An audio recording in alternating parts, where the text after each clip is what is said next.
Hello students, क्या हाल चाल है बेटा। उम्मीद है सभी बहुत मजे से होंगे और बहुत अच्छे से आप लोग अपनी पढ़ाई कर रहे होंगे।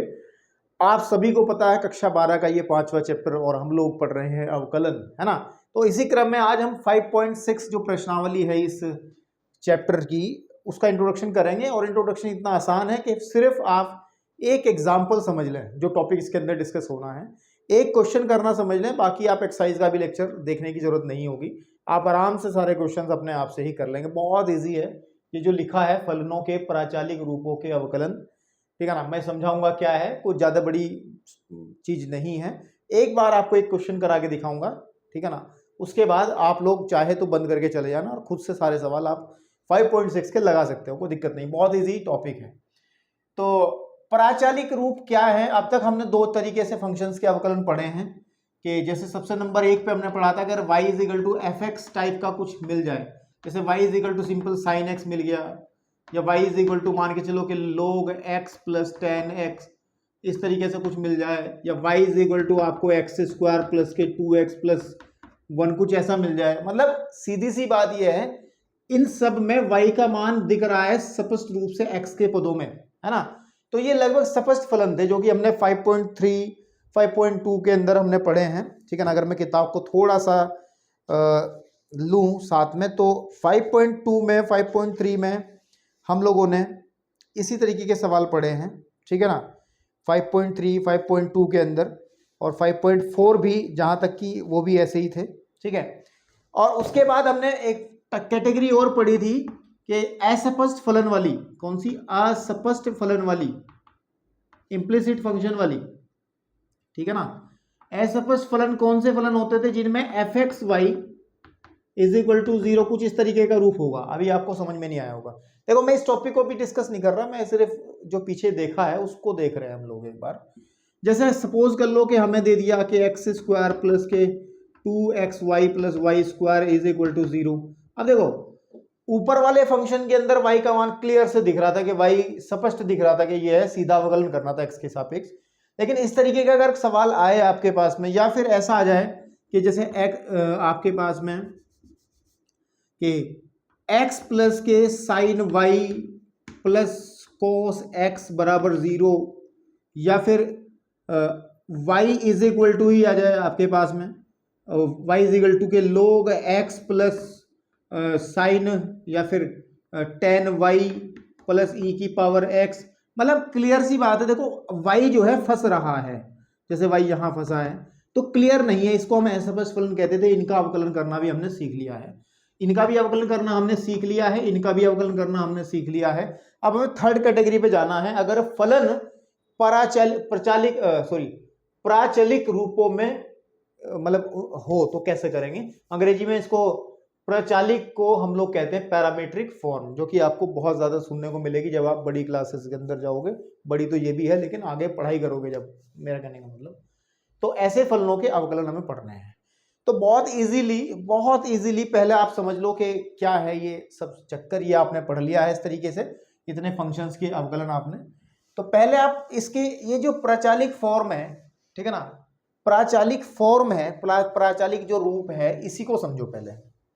इसमें बेसिकली होता क्या है कि जो x और y हमारे, ठीक है ना, जो दो चर हैं, वेरिएबल है, वो दो तरीके से रिलेट हो रहे थे, जो कि मैंने पहले बताया, एक तो स्पष्ट रूप से या फिर अस्पष्ट रूप से, ठीक है ना। एक ऐसा रिलेशन था, एक ऐसा संबंध था हमारे पास में जो इन दोनों को आपस में रिलेट कर जोड़ रहा था, जो हमने उधर लिखे थे। थोड़ी जल्दबाजी मैंने कर दी मिटाने में, नहीं तो और अच्छा रहता, ठीक है। डायरेक्ट इनके बीच में एक संबंध था। आप कोई भी उठा लो, जैसे मैंने अभी लिखा था कि y is equal to sine x, ये एक स्पष्ट फलन है, और सीधी सीधी बात है y is equal to sine x, इनमें भी इनके बीच में एक सीधा संबंध दिख रहा है।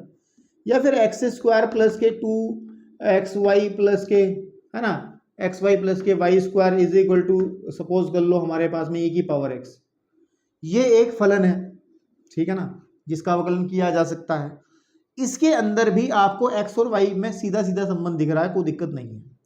लेकिन जो पैरामीट्रिक फॉर्म होती है, इसमें क्या होता है कि ये जो x है ये किसी तीसरे वेरिएबल, ठीक है ना, और y जो है वो भी हमारे पास में जो तीसरा वेरिएबल है उससे कनेक्ट होगा। नहीं समझ में बात आई, देसी भाषा में कहूं इनके बीच में रिलेशन बताने वाला एक बिचौलिया होगा। बिचौलिया तो सुना होगा ना तुमने, मीडिएटर, है ना, जिसको हम पराचाल इनके पैरामीटर कहते हैं। क्या कहते हैं? पैरामीटर। कैसे होगा अभी कुछ समझ में नहीं आया। मैं फिर भी कह रहा हूं एक सवाल समझना है, सिर्फ ज्यादा दिमाग नहीं लगाना। एक सवाल आप कर लोगे तो बात बन जाएगी, लेकिन अभी तक आपको ये पैरामीट्रिक फॉर्म समझ में नहीं आई है। अभी देखो क्या होगा कि अगर मैं कुछ ऐसा लिख दूं कि x इज इक्वल टू है, सपोज कर लो a² या फिर t² लिख दिया मैंने, और y इज इक्वल टू है 2t, तो x और y में तो संबंध है ना, एक संबंध है ना। देखो x का संबंध t से है और y का संबंध भी t से है। तो अगर ध्यान दिया जाए हम इनके बीच में एक रिलेशन बना सकते हैं, है ना, इनके बीच में एक रिलेशन बना सकते हैं x और y के। किस तरीके से बना सकते हैं? यहां से अगर मैं y/2 करके t का मान निकाल लूं और t का मान इसमें रख दूं तो x इज इक्वल टू आ जाएगा y/2 का होल स्क्वायर। इसका मतलब x is equal to y²/4। इसका मतलब ये है कि x और y में संबंध है ना, x और y में एक समीकरण हमें मिल रही है, एक रिलेशन हमें, एक फलन हमें मिल रहा है। लेकिन यहां नहीं दिख रहा, इसको भूल जाओ सब, यहां नहीं दिख रहा ऊपर। यहां क्या है कि x t से बात कर रहा और फिर t y से बात कर रहा, मतलब ये t जो है मीडिएटर है, बिचौलिया है बीच में। तो अगर सीधा सीधा संबंध ना हो, x और y किसी तीसरे वेरिएबल, तीसरे चर से संबंध बना रहे हो, है ना, उनके बीच में एक ब्रिज यानी कि पुल का काम कर रहा हो t, ठीक है ना, तो हम इस तरीके की फॉर्म को, जिसमें x अलग लिखा होगा y अलग लिखा होगा, तो हमारे पास में इस तरीके की फॉर्म को हम कहते हैं कि ये पैरामीट्रिक फॉर्म है या फिर प्राचालिक रूप है। और इस प्राचालिक रूप में ध्यान रखना, इस t को हम लोग कहते हैं प्राचाल। क्या कहते हैं? प्राचल, प्राचाल। प्राचाल क्या कहते हैं? हिंदी में क्या लिखा हुआ है इन्होंने यार, एक बार देख लें जरा, ठीक है ना। प्राचल क्या कहते हैं? प्राचल। अंग्रेजी में इसको पैरामीटर कहते हैं। क्या कहते हैं? पैरामीटर, पैरामीटर, ठीक है बेटा। तो अब अगर फलन इस तरीके से दिया जाए, अलग अलग, x अलग पड़ा, y अलग पड़ा, और कह रहा कि dy/dx निकालो, तो कैसे निकालेंगे उस ट्रिक को समझना है। बस यही इंट्रोडक्शन रहेगा इसका कि हमें dy/dx अगर ऐसा कोई फलन दिया है तो कैसे निकालते हैं। अच्छा सुनो, ये तो एक उदाहरण मैंने आपको बताया, अवकलन करना नहीं सिखा रहा हूं, भी एक दो उदाहरण आपको प्राचाल फॉर्म वाले बता रहा हूं, ठीक है। जैसे उदाहरण एक और देता हूं, मान के चलिए आपके पास में x इज इक्वल टू आ गया a cos थीटा और y इज इक्वल टू आ गया a sin थीटा, ठीक है बेटा। तो आप देख रहे हैं कि x जो है वो थीटा, इसमें वेरिएबल कौन है? तीसरा वेरिएबल बिचौलिया कौन है? इसमें थीटा है। इसमें बिचौलिया कौन है? थीटा है, और y के साथ भी थीटा है। तो इसका मतलब ये जो फॉर्म होगी इस तरीके का रूप जो है, ये भी आपका प्राचाल रूप कहलाएगा, यानी कि पैरामीट्रिक फॉर्म कहलाएगी, जिसमें थीटा जो है वो पैरामीटर यानी कि प्राचल होगा। बिल्कुल ठीक, थीटा जो है प्राचल होगा। अब सुनो, x is equal to a, suppose कर लो x इज इक्वल टू, यहां पर हमने ले लिया at² and y is equal to ले लिया मैंने bs², जहां पर t भी और s भी वेरिएबल है। तो क्या ये अभी भी एक प्राचाल रूप है, पैरामीट्रिक फॉर्म है? नहीं है, क्योंकि बिचौलिया ही नहीं है। यहां पर t है वेरिएबल, यहां पर s है वेरिएबल, तो ये वाला फॉर्म नहीं बनेगा। इस तरीके से हम लोग कहेंगे कि कोरिलेशन बनेगा ही नहीं। आप कितनी भी कोशिश कर लेना, इनके बीच में कोरिलेशन आप नहीं बना पाएंगे। रिलेशन का मतलब एक ऐसा रिलेशन जिसमें पैरामीटर गायब हो जाए, जैसे मैंने इनके बीच में रिलेशन निकाल के दिखाया था, तो मैंने यहां से t गायब कर दिया था, ठीक है। चलिए, आपने, मुझे लगता है कि प्राचाल फॉर्म समझ ली होगी। तो अब हम एक उदाहरण के माध्यम से आपको समझाएंगे कि कैसे एक प्राचालिक रूप में लिखे हुए फलन का अवकलन किया जाता है। ध्यान से देखना, बहुत इजीली आपको समझ में आएगा। मैं इसको रफ कर रहा हूँ पूरे को। तो अब मैं इंट्रोडक्शन के कुछ एग्जांपल्स कर रहा हूँ बेटा, ठीक है। और अगर आपको एक कायदे से समझ में आ गया ना उदाहरण, तो फिर आप पूरे के पूरे एक्सरसाइज को सॉल्व कर देंगे। इतना बड़ा काम नहीं है ये। जैसे उदाहरण नंबर 34 है, उसमें कहा गया है कि x जो वैल्यू ले रहा है वो a cos थीटा है, एंड y जो वैल्यू ले रहा है वो ले रहा है a sin थीटा है मेरे बेटा। तो मेरे को क्या कह रहा, मेरे को कह रहा है कि dy बटे dx यानी कि अवकलज है ना, अवकलज अवकलज ज्ञात करना, ज्ञात करो। तो आप क्या करोगे, ज्ञात करो, या तो आप थीटा को हटा करके इनके बीच में एक रिलेशन बना लो, फिर आप पिछली एक्सरसाइज के हिसाब से आप लोग निकाल लेना, लेकिन ऐसा नहीं करना, बहुत इजीली करना है, बस वो पढ़ा हुआ है इंट्रोडक्शन का, ये क्वेश्चन समझ लो, उसके बाद आप खुद कर लेना। सबसे पहले आप क्या करेंगे, देखो यहां आ जाओ, सबसे पहले x को उठा लूंगा, x is equal to a cos theta, और यहां पर आप सीधी सीधी बात है थीटा के सापेक्ष, थीटा के सापेक्ष जो भी तीसरा वेरिएबल होगा, बिचौलिया जो होगा, समझ में आ रही बात, जो भी मीडिएटर होगा, जैसे इसमें थीटा है तो उसी के सापेक्ष अवकलन कर दो, जैसे मैं इसका कर रहा हूं थीटा के सापेक्ष अवकलन, अवकलन करने पर आपको कि सर कैसे, अभी देखते जाओ, तो ये आ जाएगा dx बटे डी थीटा, क्योंकि थीटा के सापेक्ष अवकलन कर रहे हैं तो थीटा नीचे आ जाएगा, और यहां पर d बटे डी थीटा करेंगे हम लोग a cos थीटा का, ठीक है भाई। अब देखो dx बटे डी थीटा आप जो का तू रख लोगे, बिल्कुल ठीक बात है, a एक कांस्टेंट है तो वो बाहर आ जाएगा, और cos थीटा का अवकलन करना पड़ेगा मेरे को, ठीक है। अब मेरे भाई ध्यान से सुनो, बहुत ध्यान से सुनो, बहुत इजीली समझ में आ जाएगा।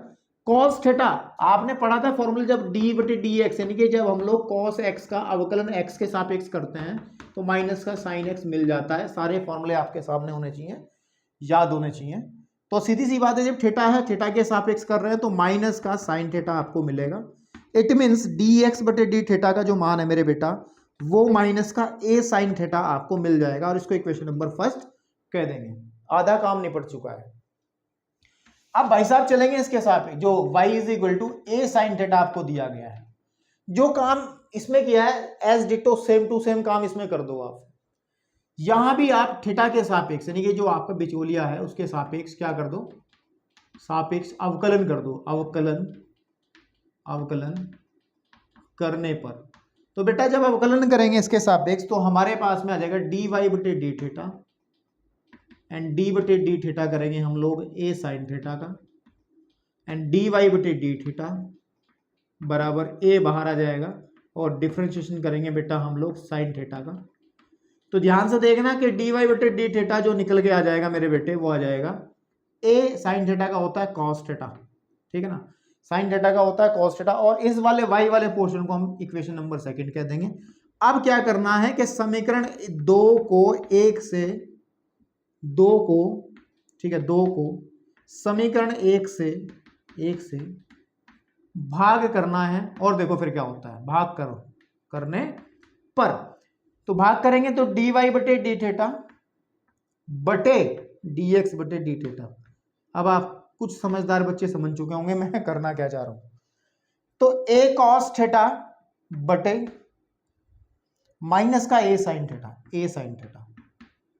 तो ध्यान से देखो, थीटा से थीटा कट जाएगा, डी थीटा डी थीटा, यहां a से a कैंसिल आउट हो जाएगा। फाइनली कि dy बटे dx का जो वैल्यू है मेरे भाई, वो आ जाएगा cos थीटा बटे sin थीटा होता है cot थीटा, माइनस का cot theta, that is your answer. देखो पाराचालिक पैरामीट्रिक फॉर्म में दिए गए एक फलन का हमने x के सापेक्ष अवकलन फाइंड आउट कर लिया है, x के सापेक्ष अवकलन कर लिया है, dy बटे dx यानी से डेरिवेटिव निकाल लिया है। उम्मीद करता हूं कि बहुत इजीली समझ में आ गया होगा, और मेरे हिसाब से तो अब लेक्चर को बंद करो, अब जाओ और खुद से सवालों को हल करो। चलिए बात करते हैं, मुझे तो करना ही है पूरा, तो मैं तो करूंगा ही भाई। अब करते हैं बात 35 एग्जाम्पल की। किसकी बात करते हैं, एग्जाम्पल नंबर 35। तो एग्जाम्पल नंबर 35 के अंदर वीडियो को पॉज करके नोट कर लिया करें बेटा, बीच बीच में थोड़ा सा जल्दबाजी में इसको रफ कर रहा हूं। तो एग्जाम्पल नंबर 35 क्या कह रहा है, इसमें जो पाराचालिक रूप दिया है वो x is equal to 80 square और y इज इक्वल टू दिया है 280, है ना, और हमें वही कह रहा है कि dy बटे dx बेटा फाइंड आउट कर लो। एनसीईआरटी किताबें आप अपने पास रखें तो बेहतर रहेगा। वही काम करेंगे कि सबसे पहले हम x is equal to 80 square को उठा लेंगे, और इसका x के सापेक्ष नहीं, जो बिचौलिया है पराचाल जो है t के सापेक्ष आप इसका अवकलन कर दोगे, t के सापेक्ष अवकलन। पहले सवाल में थीटा था तो थीटा के सापेक्ष करा था, अवकलन, अवकलन है ना, अवकलन करने पर, ठीक है ना। अब ध्यान से देखो, dx बटे dt is equal to D बटे डी टी करेंगे ए टी स्क्वायर का, है ना। अब देखो dx बटे dt इज इक्वल हो जाएगा, ए कॉमन आ जाएगा, और डी बटे डी करेंगे हम लोग किसका, टी स्क्वायर का। देखो टी स्क्वायर का टी के सापेक्ष, बात वही है जैसे एक्स स्क्वायर का एक्स के सापेक्ष, है ना। तो फॉर्मूला वही लग जाएगा, 280 आ जाएगा। कितना आ जाएगा, 280, क्योंकि दो घात शुरू में क्या होता है, फॉर्मूला क्या होता है कि घात शुरू में, घात में से एक कम, है ना। तो यानी कि 2 शुरू में आ गया, घात में से एक कम, टी की घात 2 है तो एक कम करेंगे तो टी बचेगा। This is dx upon dt, ये निकल गया। इसको इक्वेशन नंबर 1 बना लो। फिर आप ठीक है ना, फिर आप, एक मिनट भाई, हेलो, चलिए पता नहीं कौन है। फिर आप उठा लोगे इस वाले पोर्शन को, and y is equal to हमारा 280 है, तो इसमें क्या करेंगे, t के सापेक्ष हम लोग इसमें भी t के सापेक्ष अवकलन करेंगे, है ना। t के सापेक्ष हम लोग क्या करेंगे बेटा, t के सापेक्ष हम लोग अवकलन करेंगे। तो यहां आ जाएगा dy बटे dt, ठीक है जी। एंड d बटे dt हम लोग करेंगे 280 का, तो बेटे dy बटे dt is equal to 2a बाहर आ जाएगा, और dt बटे, सीधी बात है, t का हो जाएगा 1, है ना। d बटे dt करेंगे हम लोग t का, इस x का 1 हो जाता है ना, तो 1 हो जाएगा। तो यानी कि dy बटे dt का मान जो है मेरे बेटे वो आ जाएगा 2a, है ना। इसको इक्वेशन नंबर 2 कह लो। और फिर उसी तरीके से कि जो समीकरण हमारी 2 है उसको भाग कर देना है समीकरण 1 से, और आप देखेंगे आपके जो मनमांछित फल हैं वो प्राप्त होने शुरू हो जाएंगे। ठीक है भाई, समीकरण 1 बटे समीकरण 2 जब करेंगे तो आ जाएगा हमारे पास में 2a बटे 280, ठीक है ना। अब ध्यान से देखें, dt से dt कटेगा, 2 से 2 कटेगा, a से a कटेगा, तो dy बटे dt का जो मान है बेटा, ठीक है, वो आ जाएगा 1 बटे टी। अब मुझे कुछ कहने की जरूरत नहीं है, अब मुझे कुछ कहने की आवश्यकता नहीं है। मुझे लगता है ये सवाल आपको बड़े आसानी से समझ में आ गया होगा। 36 एग्जाम्पल पे चलते हैं। काम वही है, बस थोड़ा सा अलग है, लेकिन करना है। तो आप जरा फटाफट इसको वीडियो को पॉज करके नोट करें। एग्जाम्पल नंबर 36 पे बढ़ते हैं और 36 की तरफ चलते हैं।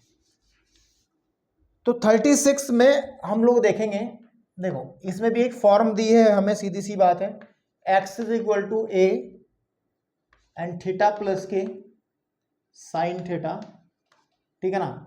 और दूसरा जो दिया है y is equal to a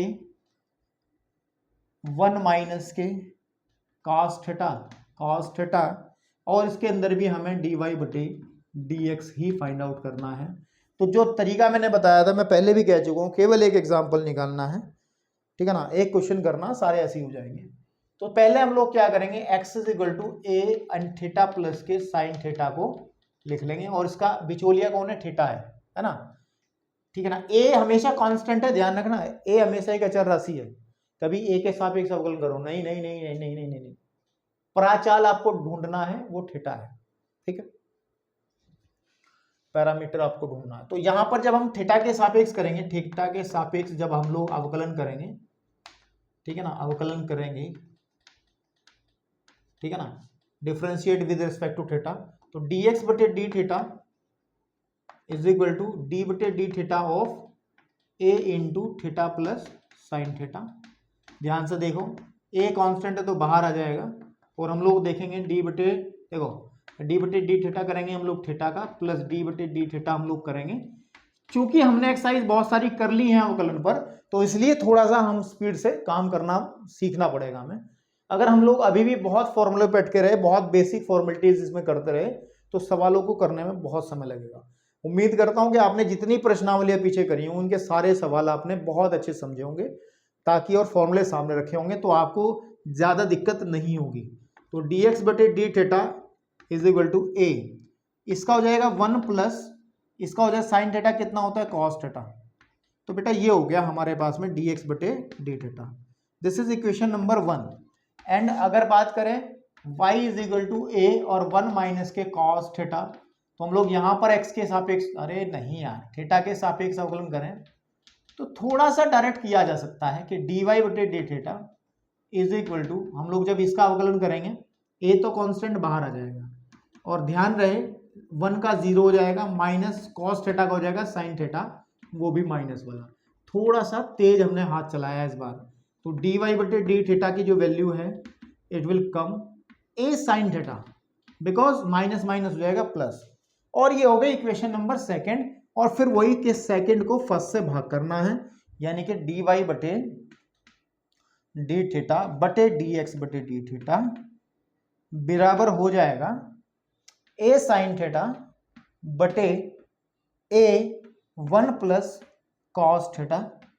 cos से कॉस ए से कट जाएगा और फाइनली हम क्या देख पा रहे हैं, हमारे पास साइन थीटा बटे 1 प्लस के कॉस थीटा आ जाएगा। ठीक है, इससे ही कट जाएगा, यानी कि डी वाई बटे डी एक्स का जो वैल्यू है वो साइन थीटा बटे। अब कुछ बच्चे सोच रहे होंगे कि सर आंसर अजीब दिया है इन्होंने, इसका मतलब जो बच्चे सोच रहे हैं वो टिग्नोमेट्री को अच्छे से करके नहीं आए हैं, उनको टिग्नोमेट्री के फॉर्मूलों का अभाव है। उन्होंने क्या करा है इसके बाद, देखो आंसर मैच कराने वाली बात है, इसी कारण से इस आंसर को मिलाने के चक्कर में ये क्वेश्चन कर रहा हूं, अदरवाइज इसको छोड़ा जा सकता था, आप अपने आप कर सकते थे। तो डी वाई बटे डी एक्स जो आएगा, हमने ना साइन थीटा का एक फॉर्मूला पढ़ा है 2 साइन थीटा बटे 2 और कॉस थीटा बटे 2। अगर किसी ने नहीं पढ़ा है, इसका मतलब फर्जी पढ़ाई कर रहा है वो। अगर किसी को नहीं पता है, टटोलो अपने रजिस्टर ढूंढो। आपने साइन 2x का फॉर्मूला पढ़ा था ना, 2 साइन एक्स कोस एक्स, याद करो। ट्रिग्नोमेट्री की जो एक्सरसाइज है जिसमें बहुत सारे फॉर्मूले लिखे हैं, आपने उम्मीद करता हूँ नोट्स में लिखे होंगे या सामने चार्ट बना के लगाया होगा, तो उसी फॉर्मूले से ही बना है। ठीक है, मैं डिटेल में नहीं जाऊंगा क्योंकि डिटेल में जाने लायक बात ही नहीं है, ये चीज कई बार हम कर चुके हैं। और देखो ध्यान से सुनना, 1 प्लस कॉस थीटा का एक फॉर्मूला होता है, कॉस थीटा का भी एक फॉर्मूला होता है कि 2 कॉस स्क्वायर थीटा बटे 2 माइनस 1। अब लिख लो इसको कहीं, ये बहुत पहले लिखवा चुका हूँ, बहुत पहले करवा चुका हूँ, इस फॉर्मूले की डिटेल हिस्ट्री बता चुका हूँ। अगर आपने मेरी ट्रिग्नोमेट्रीज वाला पोर्शन अच्छे से देख लिया होगा तो 11th के अंदर, ठीक है ना। तो यह आ जाएगा 2 cos square of theta upon 2 minus 1, minus 1 से माइनस प्लस 1 कट जाएगा, और देखो ऊपर आ जाएगा 2 साइन थीटा बटे 2 एंड कॉस थीटा बटे 2 बटे 2 कोस स्क्वायर ऑफ थीटा बटे 2। 2 से 2 कैंसिल आउट हो जाएगा, कोस की घात कट जाएगी। तो अब देखो साइन थीटा बटे 2 कॉस थीटा बटे 2, तो ये आ जाएगा टेन थीटा बटे 2। क्या आप लोगों को कुछ आश्चर्य हुआ इस चीज को लेकर के? नहीं होना चाहिए, 12वीं के एग्जाम दे रहे हो तो नहीं होना चाहिए, आपको समझ में आना चाहिए। ठीक है, तो बेटा ये रहा हम लोगों की कोई बहुत आसानी से हमने क्या करा, बहुत आसानी से हमने कर दिया है। अब देखो क्वेश्चन नंबर 37, ठीक है ना, क्वेश्चन नंबर 30, एग्जाम्पल नंबर 37। उन्होंने क्या कहा है, एक क्वेश्चन दे दिया मेरे को, एक क्वेश्चन दे दिया मेरे को, और उसने सही मायने में प्राचालिक रूप वाला क्वेश्चन नहीं है, ठीक है, लेकिन बस इस एनसीईआरटी वाले ने काम वही कर रखा, हाँ बैल मुझे मार वाली बात। इस सीधे साधे सवाल को, इस सीधे साधे सवाल में हमने जबरदस्ती पारचाल घुसा दिया, जबरदस्ती हमने पैरामीट्रिक फॉर्म घुसा दी। भाई साहब कह रहे हैं कि इसको आप d y by d x निकालो, अरे सिंपल निकाल लो ना, ये तो सीधा सीधा सवाल है, असपस फलनों वाला। आप सीधा एक्स के सापेक्ष अवकलन कर दो, एक्स के सापेक्ष, एक्स के सापेक्ष अवकलन करने पर, अवकलन करने पर कहोगे सर कैसे? अभी देखो कैसे वाली बात नहीं होनी चाहिए। डी बटे डी एक्स ऑफ एक्स की पावर 2/3 प्लस डी बटे D X of X Y की power 2/3 is equal to D बटे डी एक्स ऑफ ए की पावर 2/3। ध्यान से सुनो, बस एक ही फॉर्मूला यूज होगा कि डी बटे डी एक्स जब हम करते हैं एक्स की पावर एन का तो होता है एन एक्स की पावर एन माइनस 1। तो यहां आ जाएगा 2/3 और x की घात 2/3 माइनस 1 प्लस, यहां पर x ना होकर के y है, तो कोई बात नहीं, y भी तो x का भाई है, यानी कि y भी तो x का ही फलन है। तो हम लोग क्या करेंगे, फॉर्मूला लगा देंगे कि पावर शुरू में और पावर में से एक कम 2/3 माइनस 1, लेकिन ये x ना होकर के हमें इसका दोबारा से अवकलन करना पड़ेगा। तो y का अवकलन दोबारा करेंगे तो dy बटे D x is equal to ये एक कांस्टेंट क्वांटिटी है, इसका अवकलन हो जाएगा 0। तो मेरे भाई इस पोर्शन को चाहो उधर पहुंचा दो, तो ये आ जाएगा 2/3 वाई की घात कितना आ जाएगा, एलसीएम ले लो। 2/3 में से जब ये घटेगा माइनस का 1/3 आ जाएगा, माइनस का 1/3 एंड डी वाई बटे D x is equal to minus 2/3 और x की घात भी माइनस का 1/3। तो 2/3 से 2/3 कैंसिल आउट हो जाएगा, तो डी वाई बटे डी एक्स का जो मान है मेरे बेटा फाइनली x की घात -1/3 और y की घात -1/3, या फिर डी वाई बटे डी एक्स का जो मान है वो आ जाएगा x बटा वाई की घात -1/3। घातांकीय नियम आपने अगर पढ़े हों तो अगर मैं अंदर वाले पोर्शन को उल्टा करता हूँ, y को ऊपर x को नीचे, तो इसकी घातों को हम प्लस में कर सकते हैं। फाइनली डी वाई बटे डी एक्स का जो मान है वो आपका आ जाएगा y/x की होल घात 1/3। तो भैया ये आपका रहा आंसर, ठीक है ना। तो उम्मीद करता हूँ आप लोग आराम से प्यार से, और इसको ऐसा भी लिखा जा सकता है कि अंडर रूट लगा लो y/x और करनी आ जाएगी 3, ठीक है ना, करनी आ जाएगी 3 जो उन्होंने लिखा है। तो मेरे भाई उम्मीद करता हूँ ये इंट्रोडक्शन आपको बहुत अच्छे समझ में आया होगा। अब अगले एक्सरसाइज मतलब अगले लेक्चर में मैं क्या करूँगा, मैं एक्सरसाइज का सॉल्यूशन दूंगा, लेकिन उस लेक्चर को देखने की जरूरत नहीं रहेगी आपको, आप खुद से सवालों को हल करिएगा, तब आपको अच्छा फील होगा। धन्यवाद।